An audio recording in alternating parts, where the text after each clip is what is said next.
இதுதான் அம்மா என் கேள்வி.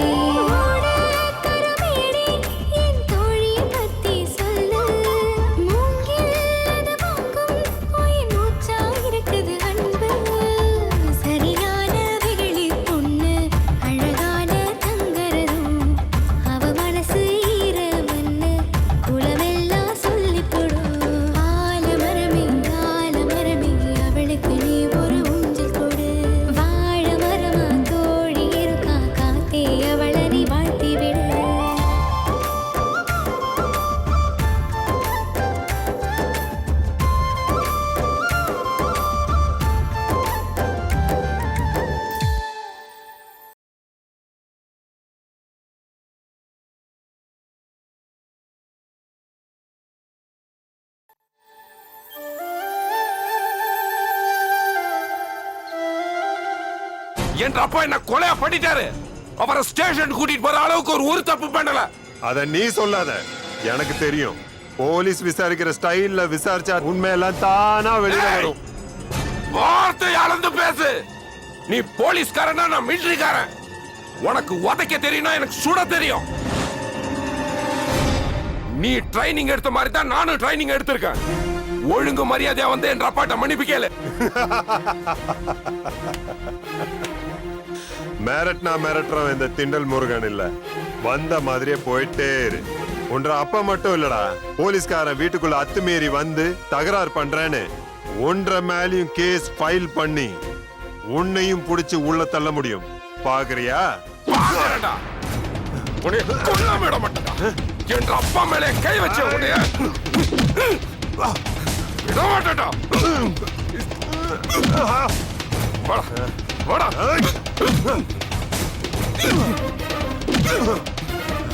போலீஸ்காரனை என்ன வேணாலும் முடியா கொண்டு ரெண்டாவோட.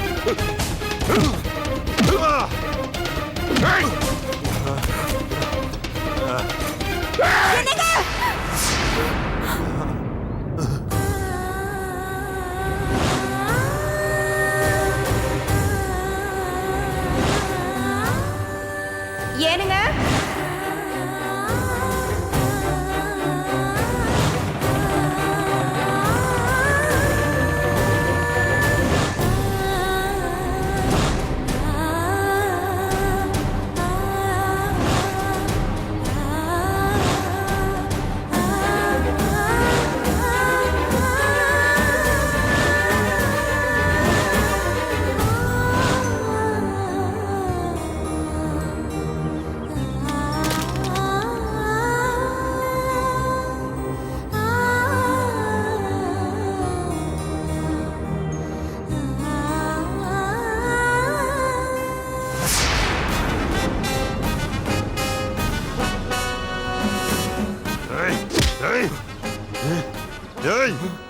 நீ ஒரு மிலிட்டரிக்காரன் சொன்னதுனாலதான்டா உன் மேல எனக்கு ஒரு சின்ன ஈடுபாடு இருந்தது.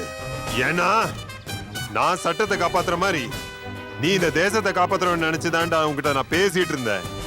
என் மேலேயே நீ கை வச்சதுக்கு அப்புறம் நான் உன்னை திருப்பி அடிக்கலானா நான் போட்டிருக்கிற காக்கி சட்டைக்கே கெட்ட பேர் வந்துடும்டா.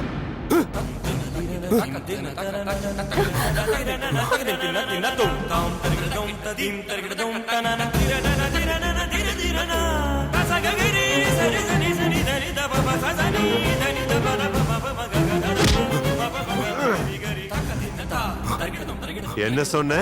நீ அடிச்சா நான் தாங்க மாட்டேன் தானே சொன்னேன். இப்ப நான் அடிக்கிறேன், நீ தாங்குறியான்னு பார்க்கலாம்டா.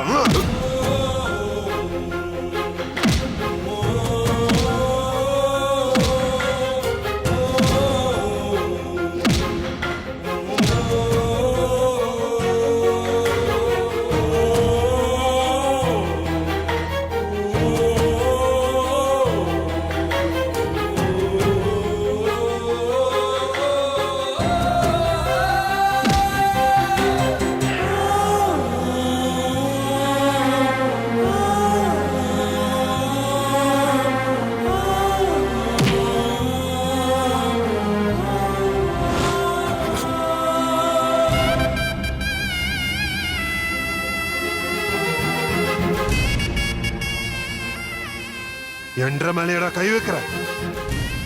யார் தெரியுமா? திண்டல் முருகன்டா.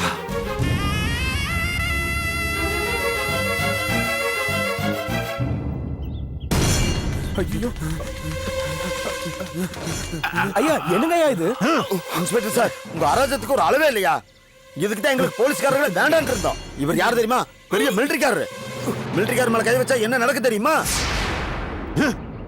அப்போ போலீஸ்கார மேல கை வச்சா அது பரவாயில்லையா? அதுக்கு என்ன உங்களுக்கு மெடலா கொடுப்பாங்க?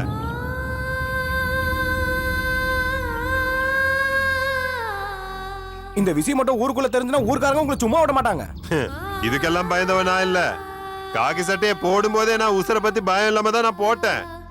உங்களால என்ன பண்ண முடியுமோ பண்ணிக்கங்க. உங்க ஐயாவை இப்ப பத்திரமா கூட்டிக்கிட்டு போங்க. மிலிட்டரிக்காரன்ற ஒரே காரணத்துக்காக தான் நான் இப்ப உங்க கூட அனுப்பி வைக்கிறேன். கூட்டிட்டு போங்க. வாங்கய்யா.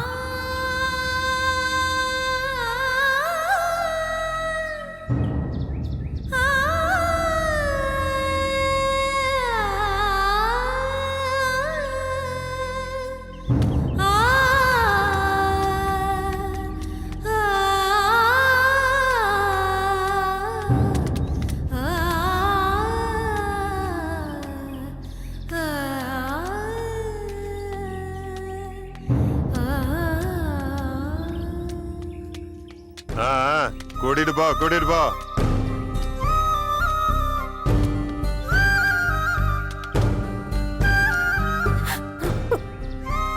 ஏனுங்க, உங்களுக்கு எதுவும் ஆகலைங்களே? எனக்கு ஒண்ணும் ஆகல.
ரத்னா, உன்ற மேல கைய வச்சு அந்த போலீஸ்காரனை சும்மா விடக்கூடாது. தராதரம் தெரியாம நடந்துகிட்டான் பாரு, அவனுக்கு ஒரு பாடம் கற்பிச்சா தான் என் மனசு சாந்தி அடையும். அத்தை, செத்த சும்மா இருக்கீங்களா? ஏற்கனவே அவர் கோபத்துல இருக்காரு, நீங்க வேற தூபம் போட்டு. என் ராத்தா சொன்னது என்னடி தப்பு இருக்கு? அவ்வளவு தூரம் நான் சொல்லிட்டே இருக்கேன், அதை புரிஞ்சுக்காம அவன் அதிகாரத்தை என்கிட்டே காட்டுறான்.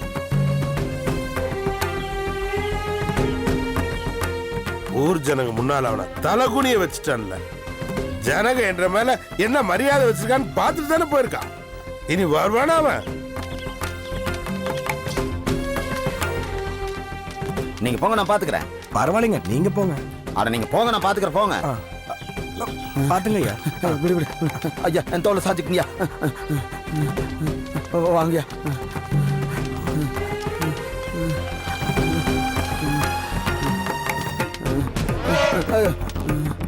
வாங்கய்யா.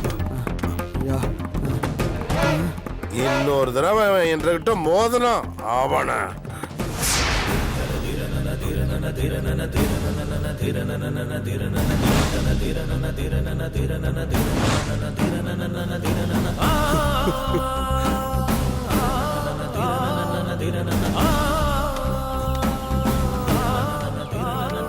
ஐயோ ஐயோ சக்தி, ஏன்டா இப்படி பண்ற? அதெல்லாம் ஒண்ணுமே இல்லைங்க. அதிகமா குடிச்சு போட்ட போல இருக்கு. என்றா வேலை?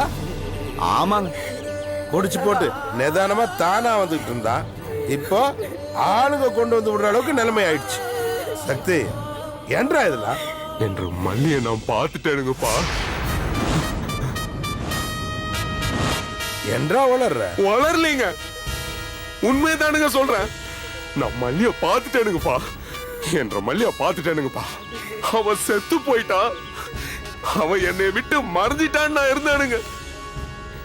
இந்த நிமிஷம் வரையும் வாழ்ந்துட்டு இருக்க என்ற மல்லிய நான் என்ற கண்ணால பார்த்தேனுங்க. சக்தி, என்னடா சொல்ற? மல்லிகா குடும்பத்தோட செத்து போயிட்டதானே சொன்னாங்க. நீ வேற யாரையோ பார்த்துட்டு மல்லிகா சொல்றியாடா? இல்ல, எனக்குமா என்ற மல்லி எனக்கு தெரியாதுங்களா? ஐயோ, அவன் நின்ன காட்ச பார்த்த உடனே என்ற நாடி நரம்பெல்லாம் வெறிச்சு போச்சுங்க. அம்மா அவளும் என்ன பார்த்தாளுங்கம்மா. அப்பா என்ற மல்லி என்ன பார்த்தானுங்கப்பா. அவ இந்த உலகத்துல உசுரோட வாழ்ந்துட்டு இருக்காளுங்க. என்ற மல்லிய நான் பார்த்துட்டேனுங்க. சரி பாஸ்போர்ட்ட அதுக்கு என்ன பண்ண முடியும்? அப்பா போச்சப்பா, என்ற வாழ்க்கைய போச்சப்பா. எனக்கு சொந்தமா வேண்டியவ யாருக்கும் சொந்தமாயிட்டானேப்பா. என்ற மனசு ஆறலையும்பா. என்னால தாங்க முடியலைங்க.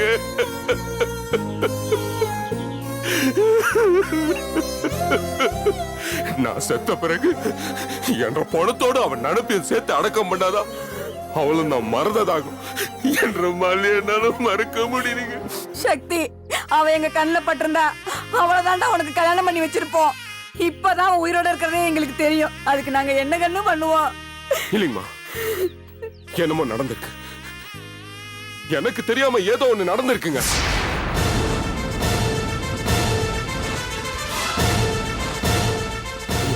என்னை விட்டு போட்டு அவளால வேற ஒருத்தரை கல்யாணம் பண்ணிக்க முடியாதுப்பா. ஆமாப்பா, அவ அவ்வளோ நல்ல பொண்ணுங்கப்பா.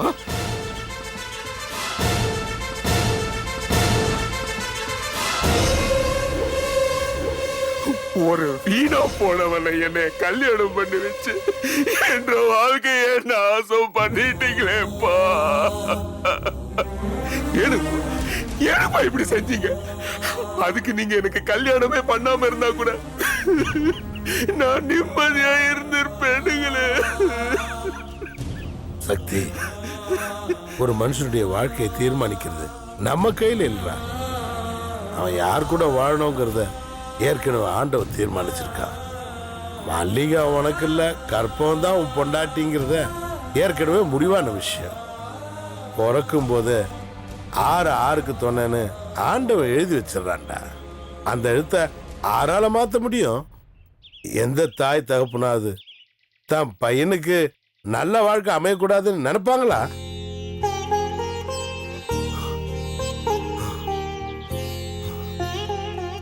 நீ நல்லா இருக்கணுங்கிறதுக்கு தானே உனக்கு கல்யாணம் பண்ணி வச்சோம். உனக்கும் ஒன்ற பொண்டாட்டிக்கும் மனசு ஒத்து போலனா அது யாரோட குத்தம்?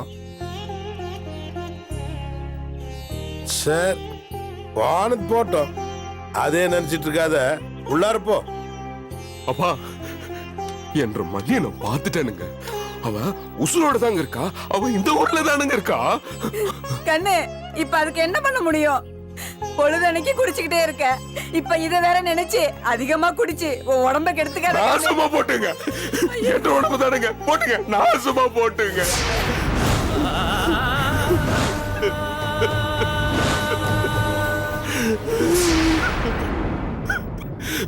அம்மா என்ற வாழ்க்கைய போயிடுச்சுங்களே அம்மா.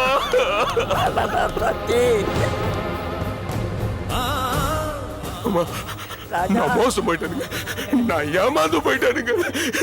நான் செத்து இருந்தா கூட நிம்மதியா செத்து ஐயோ சக்தி, போயிருப்பேன். என்ற மாவனே ஏன்டா இப்படி பேசுற? இப்படி ஒரு வாழ்க்கை நான் எதுக்கு வாழ்ந்துட்டு இருக்கேன்னே தெரியலீங்க. அம்மா எனக்கு என்ன நடக்குதுன்னு புரியலீங்க அம்மா. கண்ணை கட்டி காட்டுல விட்ட மாதிரி எங்க மேடு இருக்கு எங்க பள்ளம் இருக்குன்னு எனக்கு எதுவுமே தெரியலீங்களே. சக்தி, உனக்கு போதை அதிகமா போச்சு. நிதானமெல்லாம் பேசிட்டு இருக்க. நான் சொல்றது கேளு. இல்லைங்கப்பா, நான் நிதானமா தாங்க இருக்கேன். நான் சொல்றதெல்லாம் உண்மைங்கப்பா, சத்தியங்கப்பா. ஆமாங்கப்பா. சொன்னமா அப்பா உள்ள கூட்டு போ. என்று மனசு வலிக்குதுங்கப்பா. சக்தி வாகன்னு. ஐயோ என்ன நடக்குதுன்னு எனக்கு தெரியலீங்களே. ஐயோ சக்தி, நான் என்ன பாவம் பண்ணனே தெரியலையே. எனக்கு மட்டும் ஏன் இப்படி எல்லாம் நடக்குது? சக்தி. ஏங்கம்மா எனக்கு மட்டும் இப்படி எல்லாம் நடக்குது? ஏங்கம்மா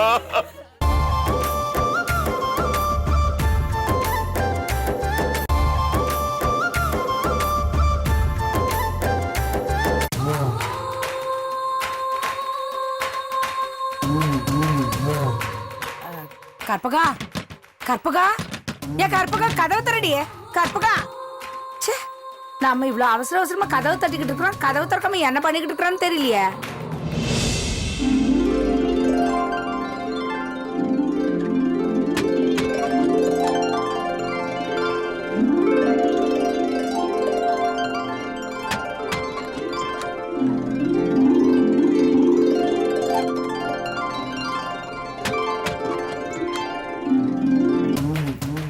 என்னம்மா? ஏண்டி வீட்டுக்குள்ள என்னெல்லாமோ நடந்துகிட்டு இருக்குது உள்ளுக்குள்ள என்ன பண்ணிட்டு இருக்கிற என்ன ஏமா தொந்தரவு பண்ற? ஒன்றரை புருஷன் ஒன்றரை மாமனார் கிட்ட என்னென்னலாமோ சொல்லிக்கிட்டு இருக்கிறாருடி. அப்படி என்ன சொன்னாரு? அவன் வாழ்க்கை வீணா போச்சாமா, மோசம் போயிட்டானாமா, ஏமாந்து போயிட்டானாமா, செத்து போயிருந்தா கூட நிம்மதியா போயிருக்குன்னு சொல்லிக்கிட்டு இருக்கிறோம். செத்தவன் எல்லாம் நிம்மதியா தான் போய் சேர்றான். இவர் மட்டும் என்ன அதிசயமா? அதுக்கு இல்லடி, அவரு ஒன்னைய காரணம் காட்டி தான் பேசிக்கிட்டு இருக்கிறாருன்னு நினைக்கிறேன். ஆனா அதுக்கு ஒன்றரை மாமனாரு பதில் எதுவுமே சொல்லாம இவனை உள்ள கொண்டு போய் படுக்குவேன்னு சொல்லிட்டு போயிட்டார். நீ போய் என்னன்னு கேளு. பெத்த அப்பனே கண்டுக்காம போறாரு, நான் வேற போய் கேட்கணுமாக்கும். குடிச்சு போட்டு வந்திருப்பாரு. அந்த ஆளு குடிச்சது என்ற நினைப்புல வரும். வீட்டுக்கு வந்ததும் அவளை இவளன்னு திட்டிவிட்டு கடையில விழுந்தாதான் அந்த ஆளுக்கு தூக்கமே வரும். என்ற புருஷன் எல்லாம் ஒரு பெரிய மனுஷன்னு ஏமா பேசிட்டு இருக்க? அந்த ஆளு பேச்செல்லாம் பெருசா எடுத்துக்காத. புரியாம பேசாத கற்பகா. ஒருத்தன் மோசம் போயிட்டேன்னு சொல்றான்னா அதுல அர்த்தம் இல்லாம இருக்காது. தினமும் இப்படியே குடிச்சு போட்டு வந்து பேசிக்கிட்டு இருந்தா அதுக்கு ஒரு முடிவு கட்டணும் இல்ல? நான் சொல்லட்ட அந்த ஆளு என்ன சொல்லிருப்பான்னு? என்னைய கட்டிக்கிட்டதுனால அவர் வாழ்க்கை வீணா போயிருச்சுன்னு சொல்லிருப்பாரு. பண்ணைய நம்ம கைக்கு வந்துருச்சு இல்ல, அதுல மோசம் போனதா சொல்லிருப்பாரு. என்னைய அடிச்சு ஊட்ட விட்டு துரத்தணும்னு நினைச்சாரு, அது நடக்காம போயிருச்சு இல்ல, அதுல ஏமாந்ததா சொல்லிருப்பாரு. ஏங்கண்ணு நீ அப்படின்னா சொல்ற? வேற எப்படிமா? அவரு எதுக்காக அப்படி சொன்னாரோ? அம்மா, நீ எதுக்காக போட்டு குழப்பிக்கிற? நாம இந்த வீட்டு ஆம்பளைங்களோட பல்லெல்லாம் புடுங்கி வச்சிட்டோம் இல்ல, ஒன்றரை மாமனாரு மந்திரிச்சு விட்ட மாதிரி தலையை தொங்க போட்டுக்கிட்டே தெரிஞ்சுக்கிட்டு இருக்கிறாரு. ஒன்றரை புருஷன் என்னடான்னா எதுக்கு எடுத்தாலும் பொட்டச்சிங்க மாதிரி கண்ணை கசக்கிக்கிட்டே நிக்கிறாரு. இவங்கள ஒன்னா பேச விட்டா நமக்கு எதிராக சதி திட்டம் தீட்டிடுவாங்கல்ல, அதுக்கான சந்தர்ப்பத்தை நம்ம ஏற்படுத்தி கொடுத்துட கூடாதுன்னு. இப்ப நான் என்ன செய்யணும்னு சொல்ற? ஒன்றரை புருஷன் இப்படி ஆடிக்கிட்டே வந்தாலும் எங்க போன, ஏன் போன, எதுக்கு போனன்னு நீ கேட்கணும். நீ யாரு அதை கேட்கறதுக்குன்னு அவன் கேட்பான். நான் கேட்காம ஒன்றரை அப்பனா கேட்பான்னு நீ கேட்டேன்னு வெய்ய, அவனுக்கு கோபம் வரும் இல்ல? அந்த கோபத்துல காய்ச்சி மூச்சுன்னு கத்துவான். வீட்டுல இருக்கிற எல்லாத்தையும் தூக்கி போட்டு உடைப்பான். உடனே வீட்டை விட்டு வெளில போய் முட்டை குடிச்சு எங்காச்சும் உளுந்து கிடப்பான். ஆக என்ற புருஷன் வீட்டுக்குள்ள வந்ததும் தேள் மாதிரி கொட்டணும்னு சொல்ற, அவர் நிம்மதியை கெடுக்கணும்னு சொல்ற. ஆமாங்கண்ணு, ஒன்றரை புருஷன் ஒருத்தனோட நிம்மதியை கெடுத்தன்னு வெய்ய, ஒன்றரை மாமனார் நிம்மதி கெடும். ஒன்றரை மாமனாரோட நிம்மதி கெட்டுச்சுன்னா ஒன்றரை மாமியா நிம்மதி கெடும். அப்புறம் அந்த கிழவியோட நிம்மதியும் கெட்டு போயிரும். இந்த வீட்ல யாருக்குமே பசிக்காது, சாப்பிடணும்னு கூட தோணாது. எப்பவுமே இந்த வீடு துக்க வீடாவே இருக்கும். இத வாரு, அவங்க அழுதுகிட்டே இருக்கும்போது நம்ம சிரிச்சுக்கிட்டே இருக்கணும். என்ன சொல்றது?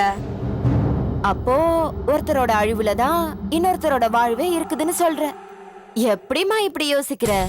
அம்பரம்பாளையம் பரமேஸ்வரினா சும்மாவா கண்ணு? ஆராச்சும் என்னை அவமானப்படுத்தினாங்கன்னு வெய்ய, அவங்க வம்சத்தையே ஆட்டி படைச்சிருவேன். அப்பதான் என்ற ஆத்திரம் அடங்குங்கண்ணு. அதிகாரம் பண்ற ஆம்பளைங்களை எனக்கு அறவே பிடிக்காது கண்ணு. இந்த வீட்ல நாம வச்சதாமா சட்டம், நம்மள மாரி யாரு என்ன பண்ணிடுவா? அப்படி நம்ம கவனக்குறைவா இருந்தோம்னு வச்சுக்க, பண்ணையார் உஷாராயிடுவாரு.